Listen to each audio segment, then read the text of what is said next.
Welcome to Eerie Essex. I'm Bethan Briggs-Miller. And I'm Ailsa Clark. Thank you for joining us on our journey into the strange side of the county. We will be exploring the folklore, urban legends and supernatural encounters that form part of its rich history.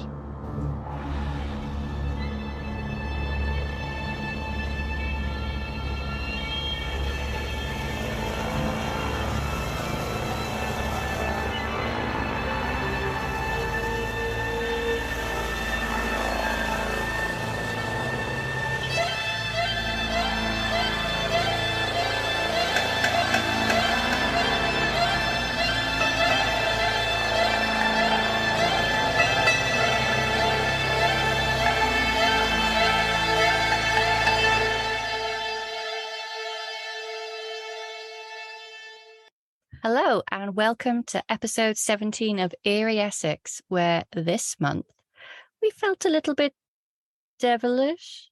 Yes, it was Elsa's choice, and what a choice it was, The Devil in Essex.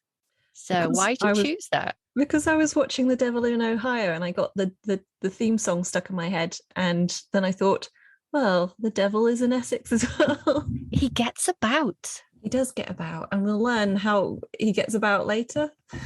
Literally. Yeah. And his, I don't know, what do you call them? Sort of like, it's his hobbies. What he gets up to when he like comes out of hell. It's not always satanic rituals. It can be the building trade or just some pranks.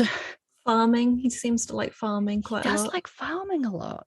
Yes. And as some of our Twitter followers saw, just as always, I've had a weird, it's a small weird thing, but I've had a weird thing happen relating to the episode. Would you like to know why I had 6.66 written on my... I'm desperate to know why you had that on your hand. Well, in work today, I was sat next to my colleague, Dan, and I can't remember what we were chatting about, but I said, I think it was like, what are you up to tonight? And I said, we're recording the next episode of Eerie Essex, and we're talking about the devil tonight. And as I said that, he pulled up some statistics for like last week's figures or something. And he said, do you want to know what yours are? 6.66. Hilarious. Which, obviously a coincidence, but it's still a bit like do. Somebody's trying to tell you something, Bethan. Well, yeah, and I wanted to watch the original Omen on Amazon Prime, and they just took that off, almost like to spite. And this episode may be a little cursed because both Bethan and I are a little bit under the weather. I posted a picture on our Twitter just now of my little sick nest / recording studio. Yes, we're both in some little quarantined rooms because we both feel like it's coming. When you just sense it's coming. And we both work in education, and it's that time of year, folks. Fresh as flu. Every year. Every damn year. Like clockwork, literally. Oh, well, here it comes. Get ready. So, Ailsa, I do believe it's your turn. Excuse me. To go first this week. Whilst you tell it, I'm going to have a sip of whiskey. Well, we were talking earlier about the devil's hobbies, but it doesn't always go quite right for him when he pops up and has, oh God, what am I saying? This is where I'm losing it, Bethan. So we were talking about the devil's hobbies, but it doesn't always go quite right for him.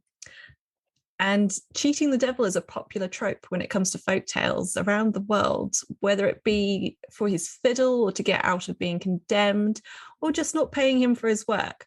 People love cheating the devil. You have to wonder why people think the devil is so gullible, or maybe that is just wishful thinking. So the legend I picked this week is interesting because unlike some other folktales, we have a named person who we can prove existed. Awesome. Maud, otherwise known as Maud Elthelid. Oh, goodness sake. Every time I give myself the worst names. You really aren't kind to yourself. Maud Athlida de Ingrelke. Yeah, I murdered that. Yeah, no, I have no regrets. Was the daughter say it with conviction. I don't think I could go that far. Was the daughter of a powerful Saxon nobleman, Prince Ingrellic of England, Earl of Essex. who is said to be the son of Ethelred, the notoriously unready. I can say Ethelred because I studied him in medieval history. So I've got that one down. That's the only one I can do. So as we know, Ethelred was notoriously unready for invasion, and he was a Saxon king of England. But Maud was born about 1032 in the, and this is a little bit interesting, not related to this story, but may pertain to something else. She was born in St Martin's le Grand, which is a district in London. But it just made me think, didn't the kids in Woolpit say they came from St Martin's Land? Yes, they did. St Martin's le Grand, St Martin's Land. It's just interesting anyway. It just made me wonder whether it was like a broken down version of that, of St Martin's le Grand. It could be, yeah, especially if they sometimes kids like mishear things. Yeah, or it just, how names kind of deteriorate over time when they're being recorded in the census. I wonder if there's any Flemish immigrants there, because I think that's what a lot of the Green Children of Woolpit was sort of like people think could have been. And there was a certain diet some had that could have turned the skin green. Ooh. Actually. Like how Sunny D turned kids orange or yellow. Yes, exactly. And the lawmen actually did a really good they all do really good. So that's really patronizing. They actually did a really good episode. I can't believe they actually pulled it off for once. No, every episode they do is fabulous. But their Green Children of Woolpit was very, very well researched, and they proffered some interesting explanations. So yeah, if you're interested in the Green Children of Woolpit, it's not in our territory, but head on over to Lawmen. They go into it more. But carry on, Elsa. Does Weird Norfolk also cover it as well? I think they do, yes. Yeah. If you're interested about where St Martin's le Grand is, it was a district in London. It was a former liberty within the City of London, and it was around the area of Newgate Street and Cheapside and Aldersgate. So it forms the southernmost section of the A1 road if you want to go hunting for little green children. That sounded wrong. And your parents will be happy because you mentioned a road. Exactly. That's why I did it. I looked it up specifically because I knew I was going to get grilled later about, where is this St Martin's le Grand? And my parents don't speak like that at all. So back to Maud / Althilda, or Ingrilka, however you want to call her, but let's go with Maud because I can say it. Maud married in Hatfield in Essex in 1072. Her husband, being a nobleman of Norman birth, Ranulph Perivale, after who the village became known as Hatford Perivale. She is credited with having founded the priory at Hatfield Perivale to atone for her sins, according to legend, and it is on this site of the ancient priory on which the present church of St Andrews stands. However, the devil wasn't too impressed with her atoning. You can't found a priory and just get off scot-free, apparently. Oh. So the devil swore that he would have Maud's soul, whether she was buried inside the church or outside the church. I know where you're going with this one. Where do you think Maud ended up being buried? I'm going to hazard a guess, like My Little Man later on. Was she half in, half out? She was buried in a wall, of course. Yes. The devil, apparently stumped by 10th century masonry, wasn't able to claim her soul. So what did Maud do that was so terrible that the devil was after her soul? Well, she had an affair with William the Conqueror. And bore him a son, also called William. Well, she wasn't hiding that very well, was she? Well, yeah. I mean, there's only about 12 names for boys at this point in European history. True. I'm kidding here. There are more, but the nobility are pretty uncreative at naming their kids at this point in history. Bit on the nose, though. Yeah. There is, of course, no historical proof that she had an affair with William the Conqueror. And lots of articles I read said there is no historical proof she had an affair with William the Conqueror. And I want to know is who are the people who keep the records of who they've had affairs with? Like, do people keep documentation on the stuff? Who are these people? Are they okay? Do they need therapy? Maybe there's like a job, like the affair recorder. The Royal Recorder of Royal Affairs. The nookie investigator. Note taker. The nookie note taker. Anyway, the fact is she did have a son called William Percival, and she does seem to have been buried in the wall of the chancel of the church. So there is an element of truth here. I found an effigy of her grave, apparently taken from the top of her sarcophagus. I found this on findagrave.com because that is apparently where Eerie Essex research takes us. I'll post it on our Instagram later. Apparently it's a bit scuffed up because of the dissolution, but you can pretty much tell it's a person, probably a woman, probably has a face. So that is the story of Maud with the 3 unpronounceable names and her bastard son William and the devil. Good old Maud. Yeah. I like that name. It's not a name you hear a lot these days, is it? No, and considering like she had an affair, I can imagine the devil must be like, running hither and thither with the amount of affairs going on. Why pick on that particular one? Is it because it was Willie the Conqueror? I don't know. I mean, I'm going to go with societal, horribleness. Probably. Troy pissed off the wrong person. I like Maud. Yeah, I think she sounds cool. But she seems like she was the bad girl of the 10th century. Hence why I like Maud. Trying to find my one now. Yeah, what's your one? I'm interested. Well, I looked at Runwell St Mary, which is near Wickford, and I got this story from the book that the lovely James of Basildon History Society sent us. Oh, thank you, James. God bless him. Yeah, we look forward to meeting you one day, James. But yes, thank you for this because it had an entire section, The Devil in Essex. Lucky. Yeah. So I thought I'm just going to read it from, so this is A Ghost Hunter's Guide to Essex by Jessie K. Payne. And I like the fact that James made a particular point of saying that she was from Vange.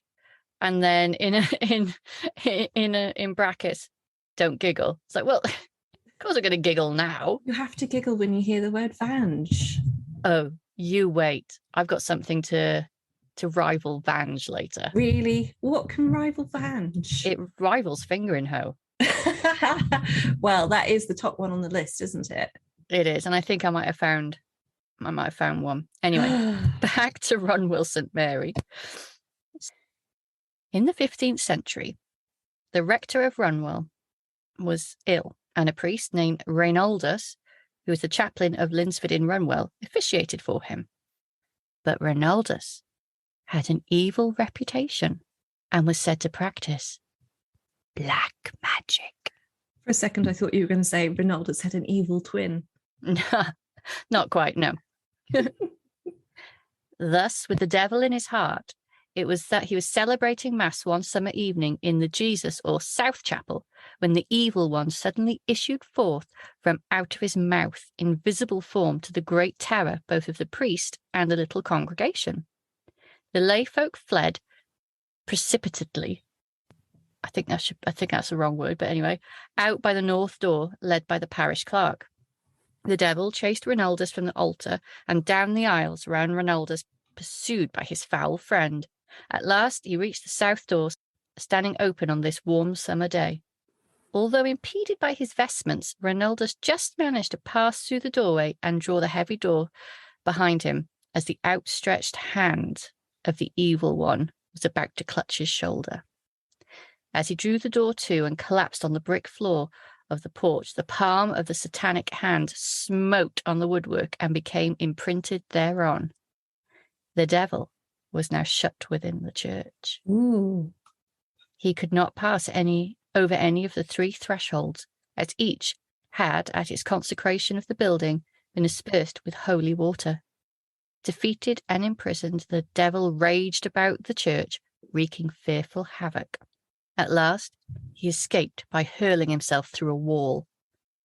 He wanted to get out of there, didn't he? Yeah, that was like the what was that thing in The Simpsons where the juice guy hurls himself? Kool-Aid? Kool-Aid guy, yeah. Yeah, the Kool-Aid guy. It's like, sometimes when you trap a spider under a glass and it absolutely freaks out and it's like, oh my God. It like throws itself around. Oh Imagine it like God. that. When I was in Venice, we were trying to have lunch, and we were attacked by so many wasps. Oh, Me and Kirsty, my sister-in-law, were using these plastic cups we had been given, and we were just trapping wasp after wasp under these cups. And we had about 3 of them on the go at one my point, just goodness. full of wasps, and they were going completely mental. I feel like it's probably a little bit like that. A little bit like that, I think, yeah. Meanwhile, the parish clerk who had been serving the mass had, I was going to say roused the rector, who left his sickbed and came running with the clerk to the church. In the south wall of the Jesus Chapel, the newly made opening, some 6 inches square, was found. So It's a tiny little there's a devil. tiny little devil. Or I imagine it's a bit like Lost, in the smoke monster. Oh yeah. Imagine it perhaps because I imagine that's how it spewed out of his mouth. So I imagine it went back to like this thick smoke and just blasted its way out. You see, I was imagining full on pea soup moment there. Ah, well, either way, it went through a 6-inch hole. Oh dear. Oh God.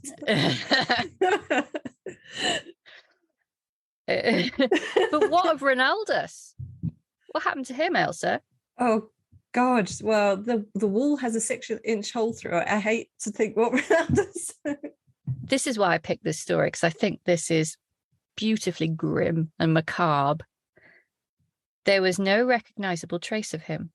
When they reached the south porch, all they found was a pool of eddying, black, evil-smelling liquid, which, as they watched in horror, began to sink into the floor of the porch, leaving in its wake a small flint about the size of a human hand, but bearing the well-defined shape of the hideous face of one long dead.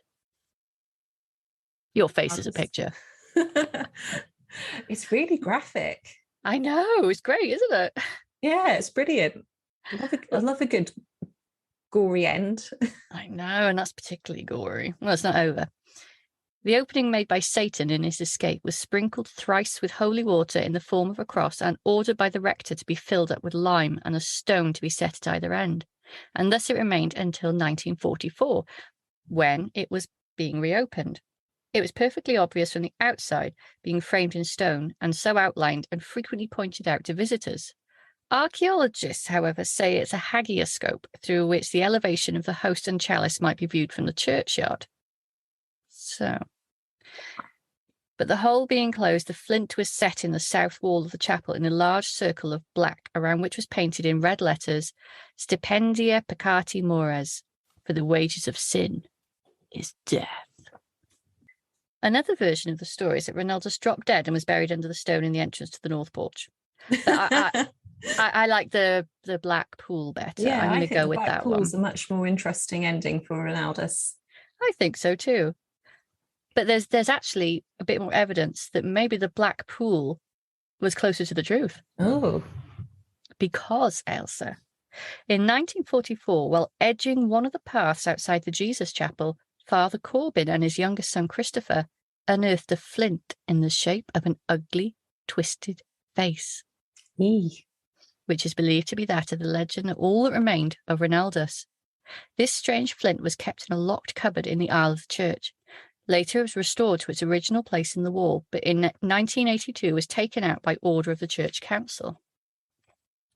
The oblong, almost coffin-shaped stone, broken in 2 halves and set as a doorstep of the north porch, is always a cold spot. So that's the stone where Ronaldus was melted, I think, for want of a better word. Did you say doorstop or doorstep? Were they using his face as a doorstop? A doorstep. No, I think the flint was something different. The stone where he.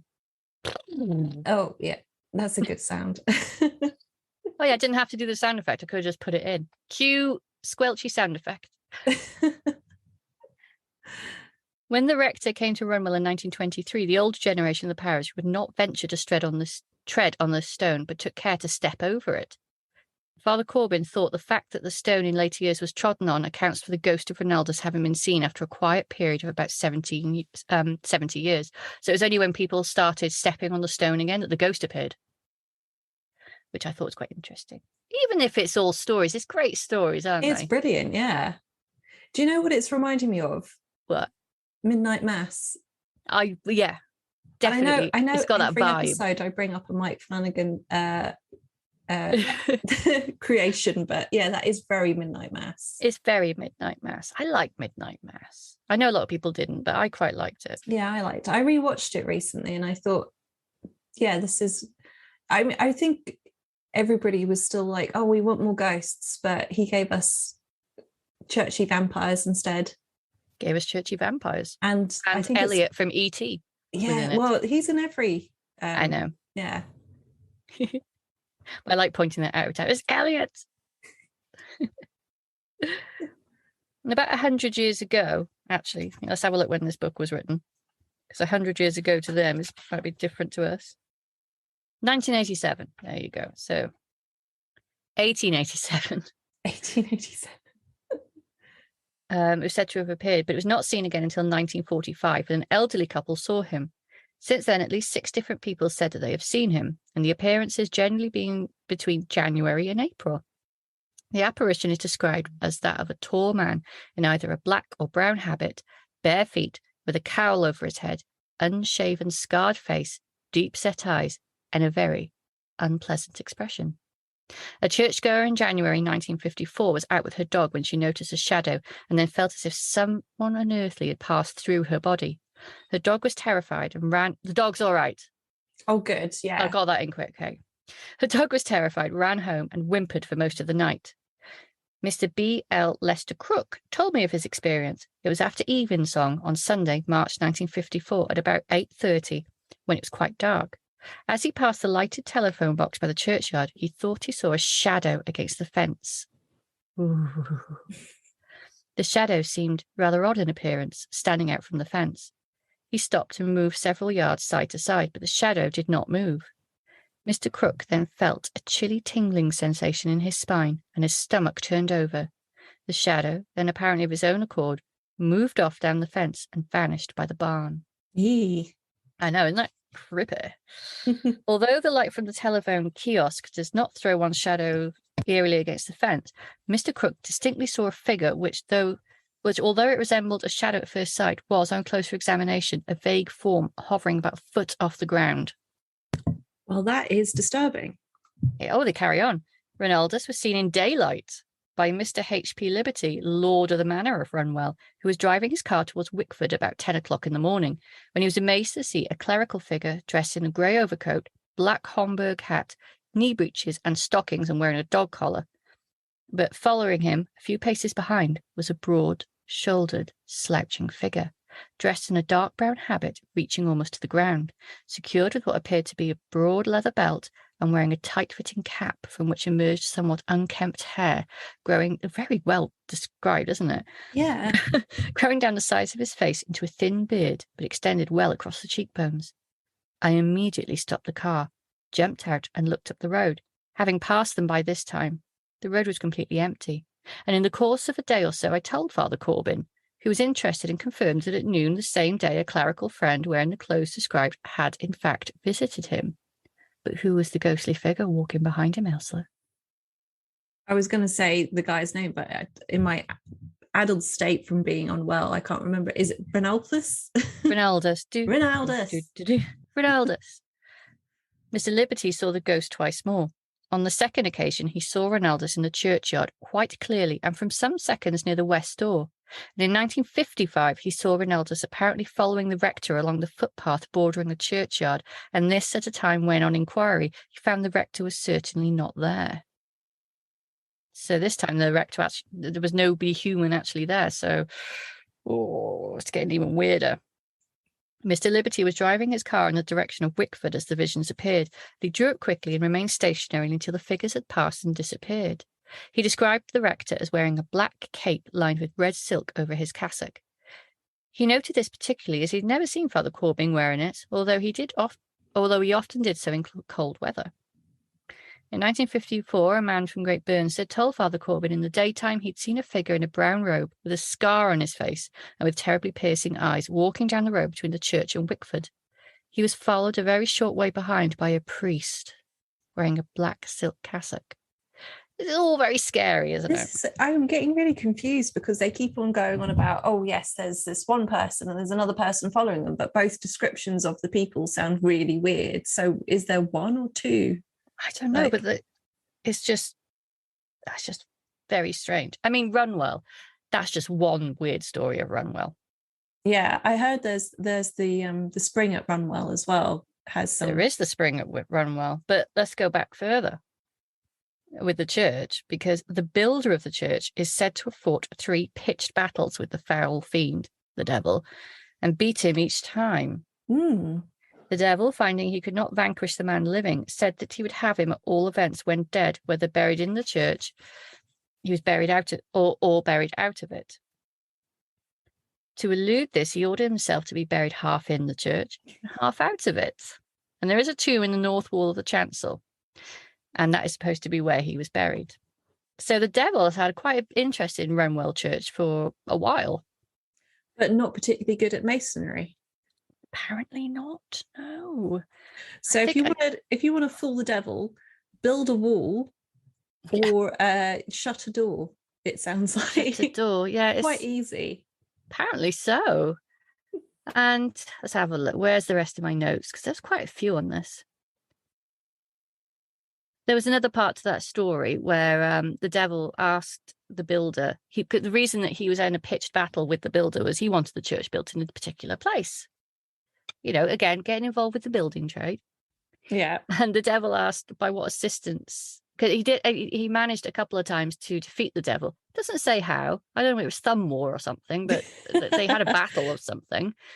And then the first time he said, how did you manage to vanquish me? And he said, through God and through 2 spade bitches.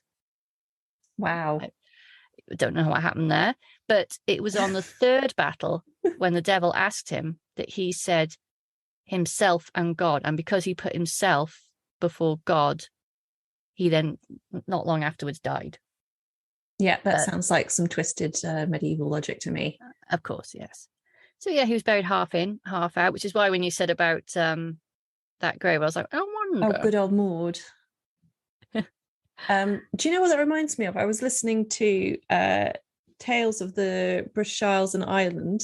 Tales of Britain and Ireland. He's changed the name to be more inclusive of Ireland now. He did a story on the Buggane of St. Trinian's. Oh, very similar to that. I do like a Buggane. Good name. It is a good name. Just one more little bit about the church. I think probably most churches of a certain type, a certain age, have this. This is circling the church. Oh yeah, like St. Nicholas's at Canewdon. Exactly. So the idea with Runwell, you were supposed to walk 3 times around, and that would raise Old Nick again. Which direction though? Clockwise or anti-clockwise? It doesn't say, but however, there is also another legend that it says if you circle the church 3 times on Christmas Eve, manifest the sound of a phantom coach that haunts the area and is actually in the area where there's now a pub in Runwell. So Runwell's got loads going on. Yeah, Runwell's deeply entrenched in weird stuff. And I mean, like, I found a really good article. So I'm hogging this section, but I kept finding really interesting things. On JSTOR, I found a really good article called Circling as an Entrance to the Other World.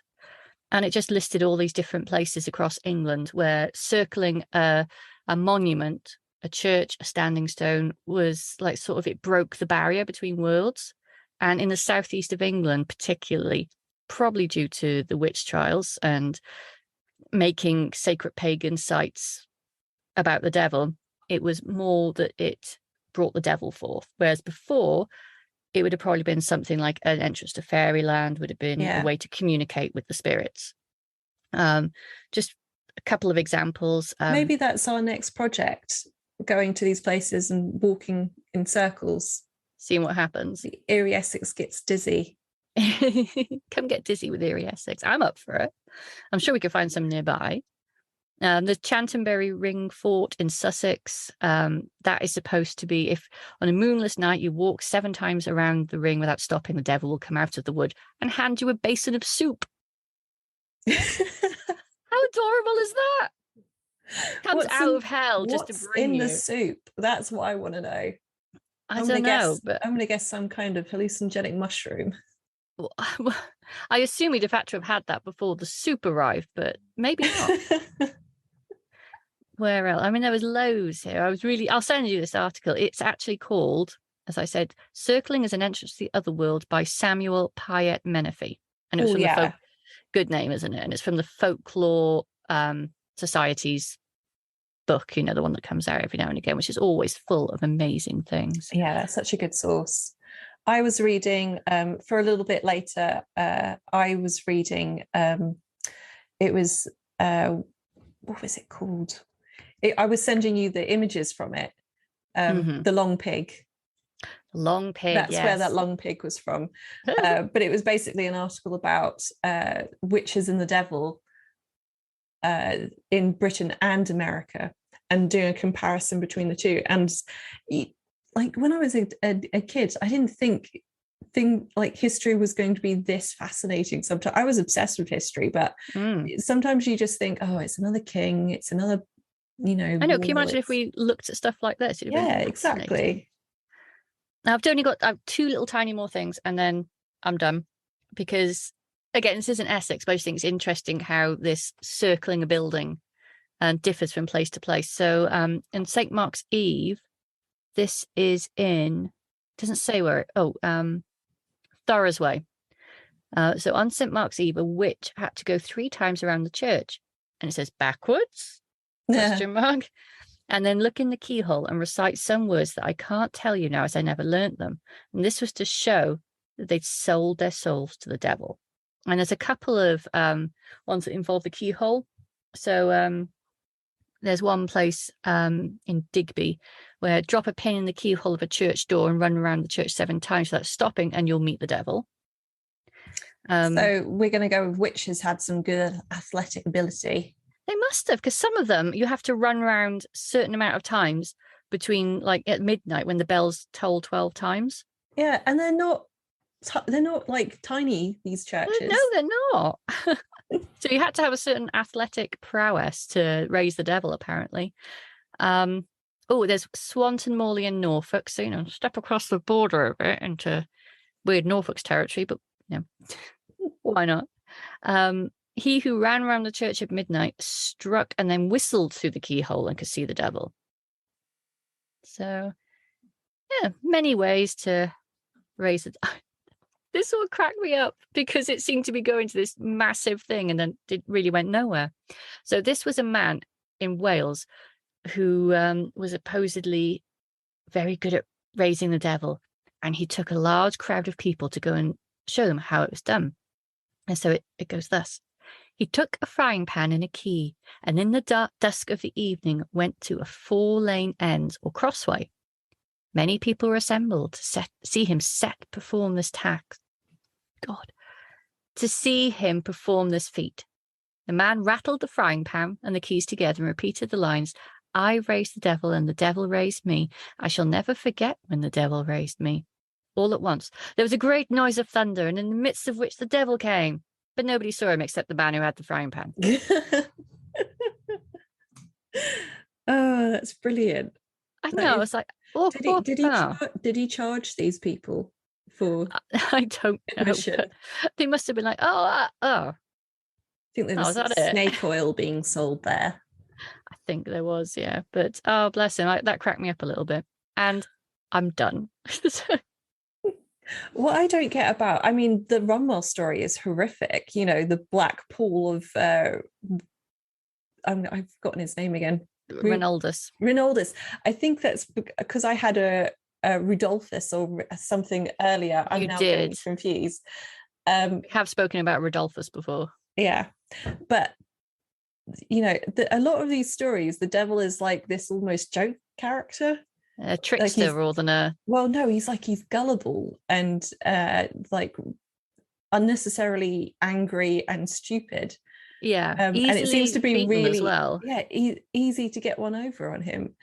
That's why I said earlier, like maybe it's wishful thinking. People think that the devil is that easy to con. They think that maybe they, it's like a loophole, isn't it? Yeah, something like that. Anyway, Your story, your next story. so this next story is about a place called the Devil's Steps. And it seems to be a bit of a mystery about who coined this name or when it was first coined. But reading through the Benfleet history blogs, and one of the commenters beneath thought that it was just a name that their family used for the steps, and it wasn't widely known. But then reading the blog, they obviously realized, oh no, this was the actual name of the steps, and it was widely and commonly used. And because of things like this, there are many versions of the Devil's Steps folklore. One says that if you linger on any spot of sunlight whilst you're on the Devil's Steps, the devil will push you down, all the way down the steps, I mean. Another says that if you step on the 12th step, you'll be dragged down to hell by the devil. Another one goes on to say that if you're on the top of the steps at midnight on Halloween, the devil will jump out at you and, push you down again or drag you down, whatever. And it goes on in a similar vein.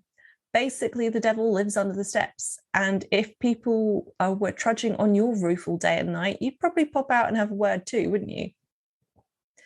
The most widely known folklore. Definitely. Yeah. The most widely known folklore, though, is that a woman once got to the top of the steps and had a terrible fall all the way down to the bottom, breaking her neck in the process. And now her spirit haunts the steps. And the reason for her fall? Yes, that's right. The devil popped out and scared the bejesus out of the poor old woman, and she died. I did see on one site that there is another story of a very drunk sailor who was making his way back to a boat he'd moored in Benfleet Creek when he saw a very demonic, creepy-looking face peering out of him in the area near the steps, and it was replete with horns and glaring eyes. But again, most people think this is probably a goat from a small holding not too far away. There are, of course, more mundane reasons that the Devil's Steps got their name. For a start, they're ridiculously steep and uneven. They don't seem so from the bottom of the steps, but the view from the top was enough to make me wince. And there's apparently a bit of an optical illusion that when the sun hits them in a certain way, it can make them look like a sheer vertical surface. Maybe where that bit about the sunlight came from. Yeah, could be. Also, this footpath was used by locals to attend church in the early 20th century. So the saying was that those who failed to show up on Sunday was that the devil had got them on the steps.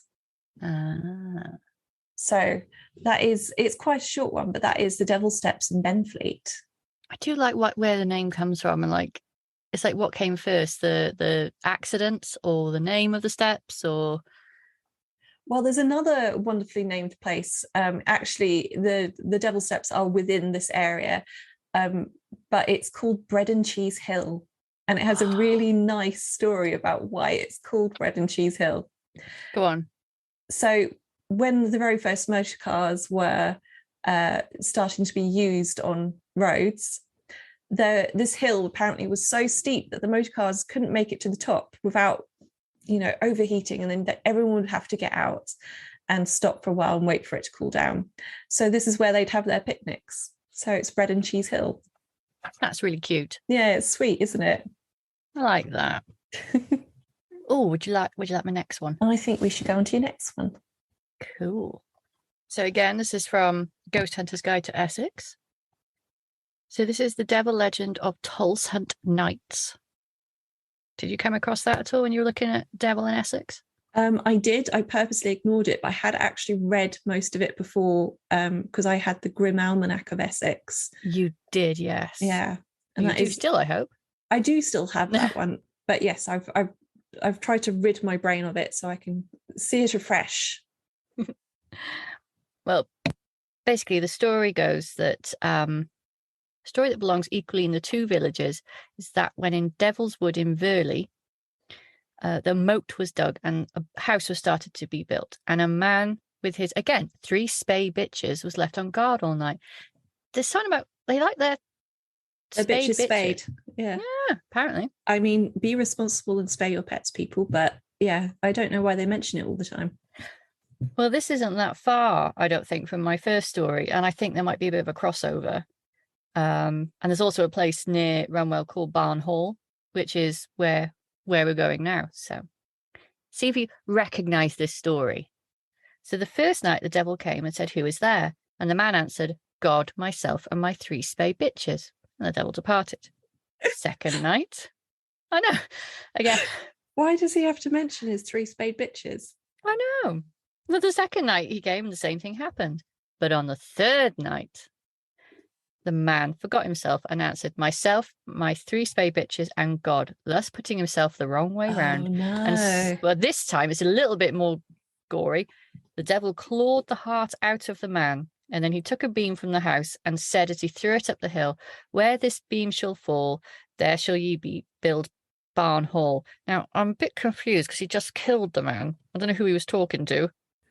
So maybe he was projecting to the nearby residents.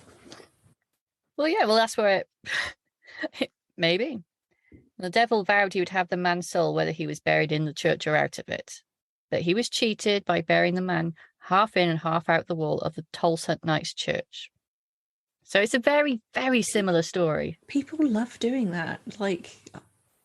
I mean, I know half and half. As a Welsh thing, curry, you have rice and chips. But half and half in a church is a new one on me. And some say the devil came by night and destroyed the work of the day. And so a night attended by 2 dogs to keep watch. When the devil appeared, a tussle ensued. Bitches? I hope so. But when the devil appeared, a tussle ensued, and the devil hurled the beam. There's a lot of tantrums going on here with this building. A lot of beam hurling. I know. Well, there's another version is that Barn Hall was to be built in the wood, but every morning the Lord of the Manor found the previous day's work undone. Isn't this similar to your cryptid with the thing in the beams? Do you know what it was called the Devil's House on Wallasey Island? That's what I'm thinking of. Yeah. There was something there with the devil, like, no, don't build it here, build it over there. Yeah, that was I think the origin story of the house was that the devil tossed a beam in the air. Maybe the devil's Scottish and he just likes tossing the caber. Well, this is it. There could be all sorts. And so at midnight, the evil one appeared, accompanied by 2 dogs. So he brought his dogs this time. So more spade bitches. This is getting serious. And inquired what he did there. And when he told he watched to see who destroyed the building, the devil took up a beam and threw it at the top of the hill a mile away, where Barn Hall now stands. So I assume they went, "Oh, all right, we'll build it there." Has he just been throwing these timbers like a little bit further away every time they start building? Yeah, I think so. It's just that's just unusual and cruel. Well, again, this is chicken and the egg. When Barn Hall was reconstructed in 1800, they discovered the Devil's Beam, which is one of the main beams that had marks of Satan's claws on it. But they were really mortise peg holes. But maybe those marks were seen and then a story ensued from there. Maybe they had some difficulty building the Barn Hall where they wanted because, as I found out, it's on marshland. So maybe that's why the house kept falling down. Maybe that was just the contractor's excuse for oh yeah, the devil keeps coming at night. Yeah, it's not our fault for building on unsturdy land. Unsturdy land, it's the devil. So yeah, possibly. But in the church, there is actually a tomb half in and half out the wall, and that is said to be the knight who guarded the barn. So yeah, there's a lot going on there. And as I was looking, Elsa, through the British newspaper archive, which I quite like, I came across something, and my eyes darted across it really quickly, and I went, I didn't just read that right. I did. Apparently, in the newspaper, The Graphic, on the 23rd of February, 1907, a story was relayed. And it goes something like this. Everyone knows of the historic defeat at Barn Hall. And here I have the tale of a bad bargain at, prepare yourself, Cockabeavis Hill.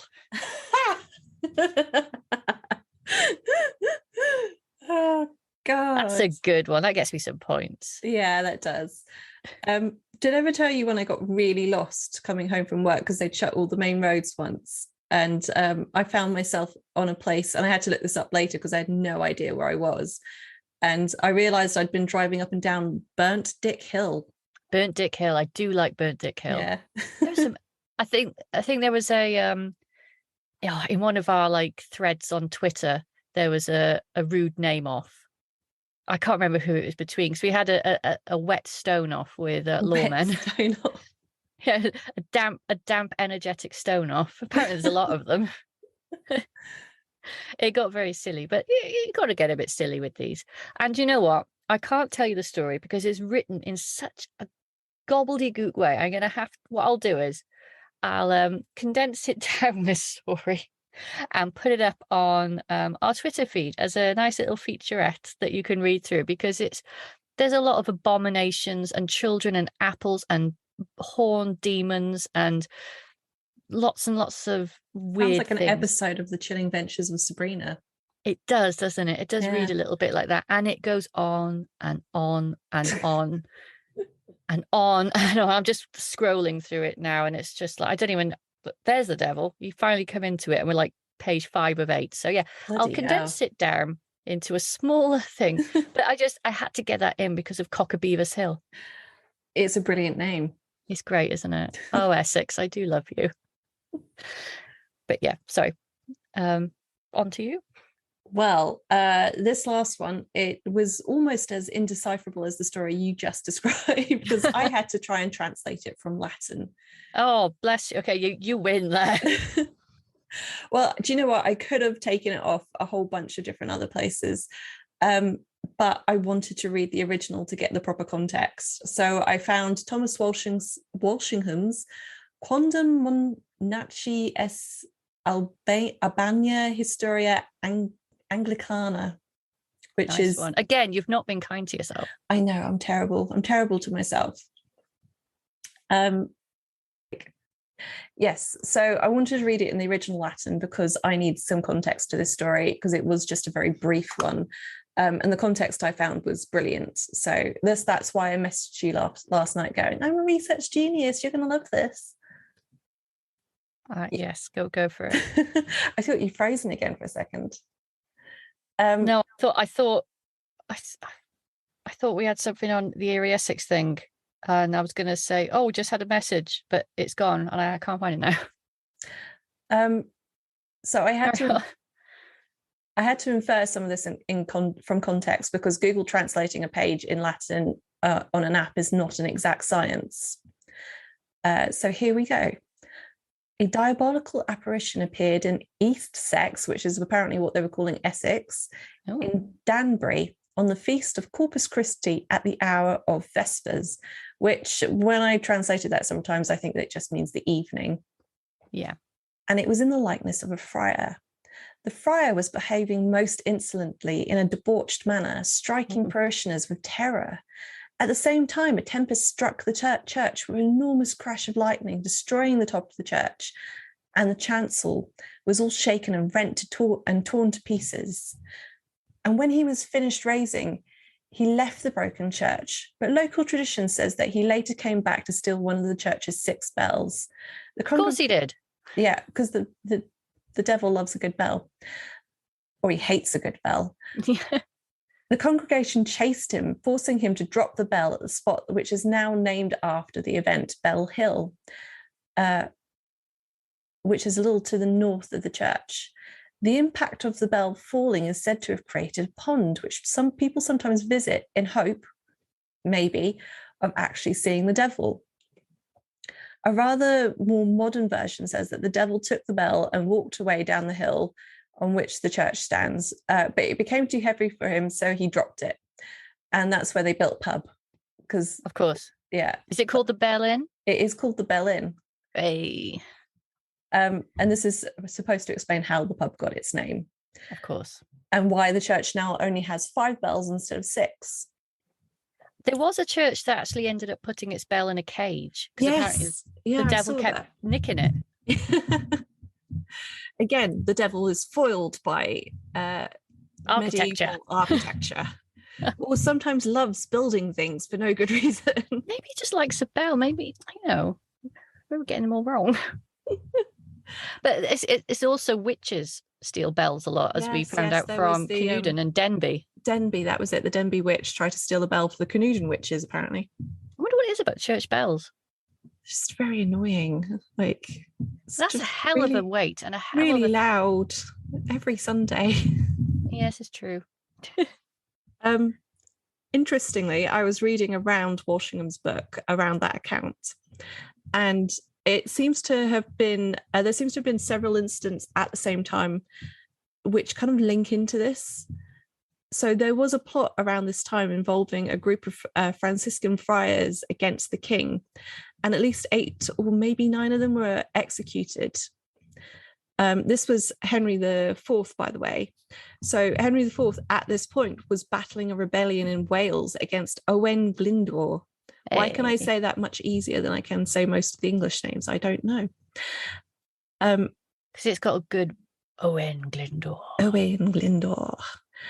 And this is where Google Translate failed me a little bit, and I had to do a little bit of context sort of putting together. But it seems that at that time, lots of storms were hitting the army. And the church at Danbury had been struck by lightning and exploded in a massive storm, whilst the devil was apparently sort of ranging up and down the halls of it. Very similar to the Black Shuck at Blytheborough with those lightning, and it destroyed the steeple. I wonder what year that took place in, because it seems like these storms were prevalent at that time. So one of these storms actually almost killed the king. Bloody hell. And he was only saved apparently by wearing his armor. But the story goes is that Owain was the source of these storms, and that he had been able to conjure them with some sort of demonic magical power. He's so cool. I know. Good old Owain. Good Owain. So this gives some context to the Danbury story.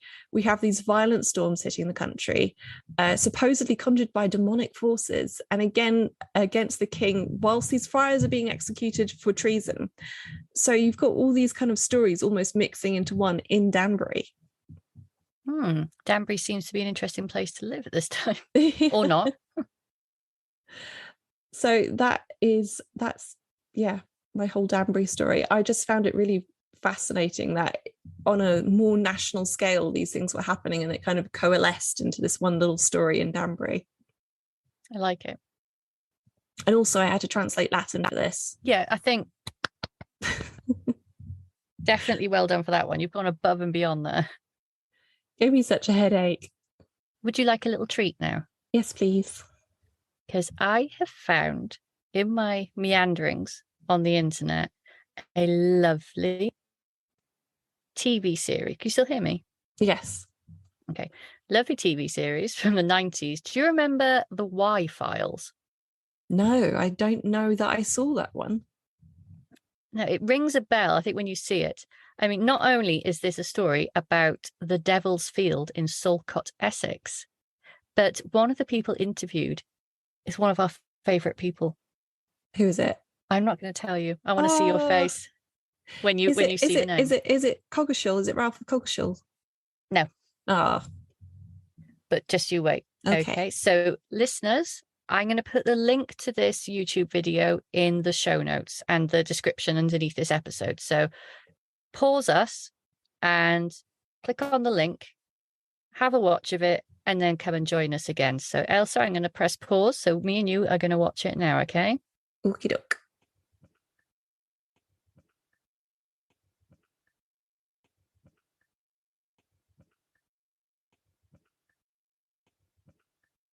So what do you think of that? I think that the 80s were a terrible time for interior decoration and fashion. That was 1999. Was it 1999? Oh, God. It's even worse. Yeah. Oh, but we got to see and hear our hero, Wesley Downes. Yeah, lovely little Wesley Downes. Oh, I'd love to have met him. What a lovely... Doesn't he just strike you as just a lovely man? Yeah. He struck me as very nervous at being interviewed, actually, which I found surprising, seeing as he gets up to all kinds of things in his books, like being questioned by the police over a severed arm. I know. See, these are the stories I wish I could have chatted to him about, but No. Once again, Wesley's son, if you're out there listening to this, please get in touch. He might hear it. I just can't get over that sofa and that wallpaper. Oh, I know. Mind you, I've got a carpet. oh I've yeah, got a couple that of is carpets like that. a dangerous carpet. Mm-hmm. Could That lose all sorts in that. It's like a portal to hell. what was I going to say? You thought the grey figures in front of the tractor? Yes. They were talking about these little grey figures popping up. I was like, that's definitely rabbits, or just very big, maybe hares. Well, I did think hares, but then I thought, as a farmer, surely you'd see that all the time, and you wouldn't. Did he say it was foggy? I can't remember. I can't remember now. My dad told me this horrific story. In fact, he Ooh. said it happened several times when we lived in Scotland. He'd be driving through like really dense fog at night because he had to travel quite a lot back and forth out of Scotland back to England, and he said he'd be driving through this fog in like the Scottish Highlands, and then he just, I'm really sorry to people listening, plow through like hundreds of like rabbits just sitting in the road. God. Said it was a bloodbath, and he said it once happened to a group of seagulls as well, which, oh god, unimaginable. He did purposely say to me, don't retell this story, especially to your brother and sister-in-law who have rabbits. So I'm so sorry, Dad and Sean and Kirsty. Just shared it with everyone. I just shared it with everyone. But that's what it made me think of when he was talking about these grey little figures popping up. I thought, oof, bloody massacre. Well, if thinking supernatural, my mind didn't go to anything devilish. I thought, this sounds like perhaps like a fae encounter, if Maybe. anything. Like just these little figures. If they weren't rabbits or hares, then something perhaps that nature. But yeah, when he was saying that the cab was starting to get a bit rocky because of the sort of thumping on the sides, I was like, that's just all bunny bodies being thrown all over the place. Oh, but I mean, one of the things I saw, there's a couple of different articles, like more general articles about like the devil appearing. It seems that a lot of the stories were originally about fae encounters, but the church didn't like that, so they changed a lot of the stories to the devil encounters. Mm-hmm. But if you look at them and read them and keep in mind that they would have once been of a more pagan origin, yeah, then it sort of makes sense. Well, it's a little like the Sutton Hoo I was telling you about last time, where it had been a very sacred pagan site, and then only a few hundred years later, the Christians were using it as a place to put their executed dead, because it was the closest portal to hell they could find. Nice. Yeah. So I was cracking my joint. But yeah, that's me devil stories. I was going to talk quickly about what the witches were getting up to with the devil. Oh yes. Is it something naughty? Oh, it's very naughty. I mean, you do have to take this with a pinch of salt, because these were confessions got through what is basically torture. I mean, there was a law against torture, I think, at the time, so they couldn't do outright torture. So they would keep people awake for days on end, keep them standing up or walking. There was all kinds of things they did to get these poor people to confess. And confess they did, and they confessed to some very weird things. And because witches were apparently gaining their power from the devil does appear in many of these stories. So the first one I looked at was Rebecca West. So this is some of her confession, or I think the confession as related by either Hopkins or Stern. So basically, Rebecca is at a meeting of the coven, and she says that they're talking about sending spirits to kill a man's horse and some cows and their children. And then Mother Benefield asked Rebecca's mother whether her daughter could keep these secrets? And she answered that Rebecca had promised that she had, and it basically ends up with her having to take the oath of the covenant of the coven, and then they taught her what to say. The sum thereof was to deny God and her Saviour Jesus Christ, and to renounce all promises of his blessings and merits, of his bitter death and passion, and to believe as they did, and to serve and obey as they did.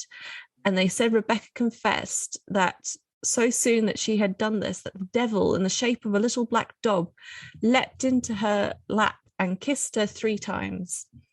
And then she felt very cold. Shortly thereafter, when she was going to bed, the devil appeared again, in the shape of a handsome young man, saying that he came to marry her. And this is what he did apparently to marry her. He took her by the hand, leading her about the room, and said, I take thee, Rebecca, to be my wife, and I do promise to be thy loving husband till death, defending thee from all harms. And then he told her what she must say, whereupon she took him by the hand and said, I, Rebecca, take thee to be my husband, and I do promise to be an obedient wife till death, faithfully to perform and serve all thy commands. The first whereof was that she should deny and renounce, as before said, God and Jesus. And being asked by the judge whether she had ever been carnal and copulated with the devil, she confessed that she had. And being asked questions by a gentleman that did, hang on, sorry, this gets confusing. They use words like divers a lot. I never quite get what the divers reference means. Is it diverse? No, it's being, yeah, it could be. So they questioned her some more, and it's something about giving her godly and comfortable instructions, which doesn't sound right. So she basically confessed on behalf of all the witches in the coven and her mother, and confessed to copulating with the devil, which is, to be honest, not the most graphic one I read. There was another one. Let me see. This one, Elizabeth Clark, she confessed to John Stern that she had carnal copulation with the devil for 6 or 7 years, and that he would appear to her 3 or 4 times a week at her bedside and go to bed with her and lie with her half the night together in the shape of a proper gentleman, with laced band, having the whole proportion of a man, and would say, Bess, I must lie with you. And she did never deny him. And with a quarter of an hour after, there appeared imps like to a dog, which was white, and some sand. She's basically describing the imps here, which they look like dogs. They have some sandy spots, and they're plump and very fat and very short legs. And then they would vanish. But they'd appear to watch and then go. I think they were like the consequence of the copulation. They were like her children. Oh. So she was lying with the devil, making these imps, apparently. And then there was a point where Stern says, aren't you afraid of these imps? And she said, why would I be afraid of my own children? So, yes, this is what apparently the devil got up to with some of these witches. He's in between stealing bells and throwing beams, and it's all very like he's very malleable in what he actually does when he's appearing to these people, isn't he? Like sometimes he's just this absolute goof who doesn't seem to be able to anything correctly, and sometimes he's this nice gentleman who's a fantastic lover. Yeah. What was it? 3 or 4 times a week for half the night? God, she must have been tired. Yeah. I'm off to bed now, but it's 7 o'clock. I know. I mean, obviously, these confessions again through torture. They were probably written by Hopkins and Stern, which does make me think that maybe they just had a little bit of a fetish going on there. Maybe a bit of a Lilith obsession. Yeah, possibly. Or just, I don't know, just some fan fiction about the devil there. It is the devil fan fiction, but with very dire consequences. That is the devil in Essex. That is the devil in Essex. I'm sure we'll visit it again because He seems to pop as up I all over the place. he did get all over the place. I might find there's more bells and there's more pits and there's bottomless lakes. He gets everywhere. And I hope the 6.66 is the only thing weird to come out of this thing because Did you not? We didn't get any synchronicities for the buried treasure episode, which is the one we wanted them on. I know. Oh, I think I won £2 on a scratch card, but that was it. Yeah, I was expecting a little bit more than that, but hey up. Oh, that button that I spoke about in that one that my mother-in-law found. Ben said it does look interesting, so I'm going to try to get in contact with the Finds Liaison people, and I'll show it to them. Cool. And I hope everyone enjoyed the little travel blog I did when I was in Venice. Hopefully, I mean, when I'm probably not going anywhere like that again anytime soon. That was basically all my savings and more. So whenever I go away again, I'll try and do some more on the spot research. Yeah, it was fun. I enjoyed that. I missed you though. Ah, missed you too.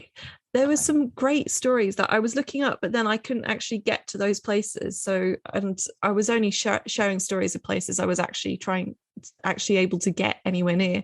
There was a vampire on the Plague Island, very much like the vampire that you were talking about recently, with a brick in the mouth. Oh, there's a brick in the mouth, or the scythe around the neck. I think this one had a brick in her mouth. The one in Venice, yeah. And this was on the Plague Island in Venice, which is where they apparently had two Plague Islands, one for quarantine and one for burying. There's one for leprosy, wasn't there, as well? There's probably the same island, considering how many. Yeah.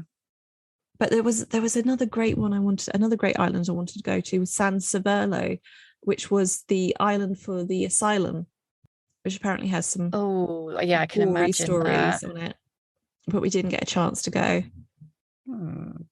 But maybe in another 4 years next time. Maybe me and you can go. We'll go on a lovely little holiday. Yay. We can go somewhere in Britain. Yes. We'll just get out of Essex for a little while. I was going to say, in fact, we need to start our tour soon. Yes, we are. And we've actually, I suppose the first date coming up very soon on the 15th of October.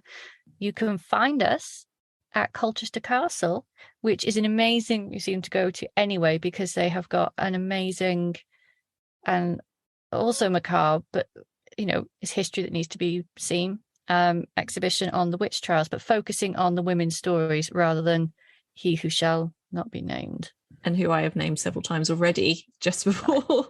Yeah, but I don't want to edit out the swearing again. It takes a while. But yeah, we'll be there, and we really want to hear your stories. Anything you've heard growing up, any spooky stories, any folklore, or anything that's happened to you. If you've witnessed anything, come and tell us. Traditions as well, anything that you've kind of learnt from your parents or grandparents about that would be traditional to Essex. It's any daft things you heard in the playground. Yeah, down the pub. Yeah, anything. And we understand that we're trying to get to as many places as we can. As we lock in more dates and venues, we'll let you know. But you can always reach us as well. We have actually got a couple of people we need to catch up with to record their stories. But now that school holidays are over, we can start in earnest. Please let us know if you'd like to tell us a story, and we can arrange a Zoom call. And if you give us your permission, we can add it to our new website with its archive. And if you don't really feel like talking to us in person, you can always write your story down and email it to us, and we will read it out. Or we don't even have to read it out. We just like to know about it. If you don't really want it broadcast on the podcast, and we'll keep names anonymous wherever you'd like them to be kept anonymous. Yeah, we're just concerned these stories aren't lost, really. because they're so easily lost. And it's so nice to hear them from the people rather than find them, years later, especially if we've got questions as well. That's what's so nice about it. Shout outs to other podcasts. Well, I know that I've already mentioned Peter before, but he has got another podcast out called Our Curious Past. So this is Reverend Peter Law's. I suppose it does what it says on the tin. Our Curious Past. A good, weird, macabre. I use that word a lot tonight. Macabre. Gory stories with interesting twists and turns. So that is a good one. Should we mention that we've been interviewed and the episode will be out soon? Or is that too early to mention? No, it's all good. So we were interviewed recently on, is it Some Other Sphere? Some Other Sphere. Yeah, on the Some Other Sphere podcast. And you'll be able to listen to that episode really, really soon, hopefully. I think it's the 5th of October, isn't it? Yes. Something like that. We're coming soon. You'll see it on our feeds. It'll be on Facebook, Twitter, Instagram. And and me and Elsa are actually going this Saturday to the Red Line Hotel. Yes, we are. We're very excited that we have been invited to the book launch of Karen Hamilton Vial. I hope I've said that right, Karen. But her new book, which is The Curious Life of Ada Baker. And as well as a book launch, there is an investigation going on. So me and Elsa are going to go along to interview the author and see one of our first stories, the Red Line Hotel. Yeah. Maybe we'll see a ghost. Oh, I'm going to take our night vision camera that was given to us by Out There Paranormal. Another podcast. There you go. Nigel Higgins and Jules. We love them. Lovely people. I should mention, because I mentioned him earlier in the podcast, but Tales of Britain and Ireland is a fantastic podcast for folklore and fairy stories, and just a really nice time to listen to. Really funny as well. And also another podcast who have been so lovely and so supportive of us, Beyond the Breakers, which is a podcast that looks at maritime disasters, shipwrecks. They're so lovely. They retweet everything. We've been mentioned a couple of times in their podcast, and we just think they're awesome. Oh, they're so it's a fascinating podcast as well. It's maritime disasters, just like, even without the folklore around them, are just fascinating anyway. Brutal in some cases, but fascinating. So check them out. Have we mentioned already Spectre of the Sea in a previous episode? I don't know. Have we? Yes. Bethan's started another podcast because she isn't busy enough already. It was meant to be. I don't know how you do anything. Well, it started off as should we do a one-off, and then it turned into because I did a lot of research outside of Essex in spare time. I do a lot of research into Welsh folklore because I particularly like death omens. And I got talking to Owen Statham, who does Time Between Times, who is a legend. We love Owen. He's actually, I don't know what I'm going to say. He's on in 5 minutes, but you're not going to listen to this yet. So. If you follow Owen Statham on Twitter, then he does live storytelling of folklore. And we've started our own little podcast called Spectre of the Sea, which is part storytelling of folk tales, and we act in between. Owen's a much better actor than I am, and got a better voice. Think Richard Burton. Oh, do you know, that was on the tip of my tongue, and I wanted to say Richard Curtis, but it's not. It's Richard Burton. Yeah, Owen's got an amazing voice, and I feel very inferior next to him, but we're having fun. And we've got a special guest in the next one. My dad. Ah. Peter Jones will be making his first. Lovely Peter Jones. Lovely Peter Jones. He will be playing a bartender. And another one-off coming up soon, but I'll tell you more about that. Oh, it'll be out by then. I went to a conference recently, which Elsa's coming to next year. I'm dragging her there. I really want to go. I just couldn't get the time off this year. I know, hun. It was the ASAP conference where I met the lovely Deborah Howard. You looked like you had so much fun, and I was very jealous. I can't deny I did. And what was so nice, I've said this to everyone, but I thought we'd get there and it would just be me and Dave from the Uncanny community. And we'd sort of like just have to hang out together and Karen, and we wouldn't get to meet any of the paranormal royalty. We just sort of like, just have a quick wave, but then they'll be off doing their, I don't know, famous-y bits. It wasn't like that at all. We arrived and I heard this luggage being dropped, and then we were swept up in the arms of Peter Laws, which was lovely. I was going to say that's probably made your week. It has. And he signed all my books and all my possessions. And we ended. It was me, Peter Laws, Christian Lander, Alan Murdy, who's like the head of the Ghost Club. I can't remember who else was there. But we were drinking whiskey at 3 a.m. watching The Exorcist.